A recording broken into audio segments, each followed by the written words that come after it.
ইসলামী ব্যাংকের সূচনা লগ্ন থেকে গ্রাহক সমাজ তাদের হৃদয়ের সবটুকু ভালোবাসা উজাড় করে দিয়ে এই ব্যাংকটি গড়ে তুলেছে এবং আমরা দেখেছি যখনই ব্যাংকের কোনো সংকট, ব্যাংকের কোনো সমস্যার উদ্ভব হয়েছে, এই গ্রাহকরা ব্যাংকের পাশে দাঁড়িয়েছে। সর্বশেষ গ্রাহক সমাজের আন্দোলনের ফলশ্রুতিতে কর্তৃপক্ষের টনক নড়েছে এবং খোরশেদ আলমকে প্রত্যাহার করে একজন প্রশাসককে ব্যাংকে পাঠিয়েছে। আমরা কর্তৃপক্ষের এই সিদ্ধান্তকে সাধুবাদ জানাই, কিন্তু আমাদের চলার পথ এখনো অনেক বিস্তীর্ণ।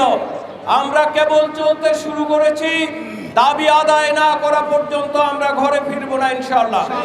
আমাদের অন্যতম প্রধান দাবি হচ্ছে ইসলামী ব্যাংক ও ইসলামী অর্থনীতি বিশেষজ্ঞ সচেতন ব্যক্তিত্বদের সমন্বয়ে চেয়ারম্যান সহ পূর্ণাঙ্গ বোর্ড গঠন করতে হবে। রাতের আধারে ডিজিএফআই ও আইন প্রয়োগকারী সংস্থা বন্দুকের নল ঠেকিয়ে যাদের কাছ থেকে এই ব্যাংকটি কেড়ে নিয়েছে, ব্যাংকের মালিকানা তাদের কাছেই ফিরিয়ে দিতে হবে ইনশাআল্লাহ।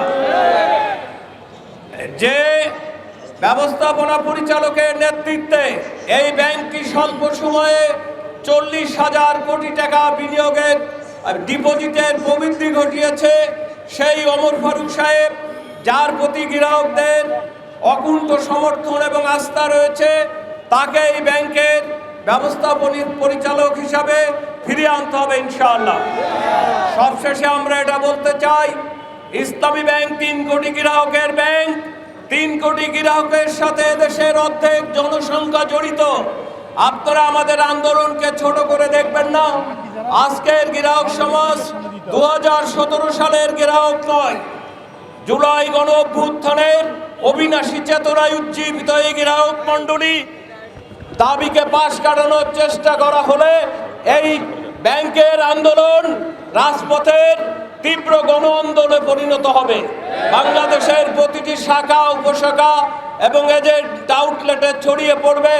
আমরা পরিশেষে আহ্বান জানাচ্ছি, ব্যাংকে যে পজিটিভ পরিবর্তনের সূচনা হয়েছে, সম্মানিত গ্রাহকগণ, ডিপোজিট প্রত্যাহার করবেন না, বরং যারা ডিপোজিট তুলে নিয়েছেন আতঙ্কের কারণে, তাদেরকে ব্যাংক কর্তৃপক্ষ যে ইনসেন্টিভ ঘোষণা করেছে, ইনসেন্টিভের সুবিধা নিয়ে ব্যাংকটিকে আবার আমরা আগের মতো বাংলাদেশের মহুরু ইসলামী ব্যাংকে পরিণত করবে ইনশাআল্লাহ। আপনারা পাশে থাকবেন। ইসলামী ব্যাংক পিএলসি জিন্দাবাদ, সচেতন গ্রাহক সমাজ জিন্দাবাদ, ইনকিলাব জিন্দাবাদ।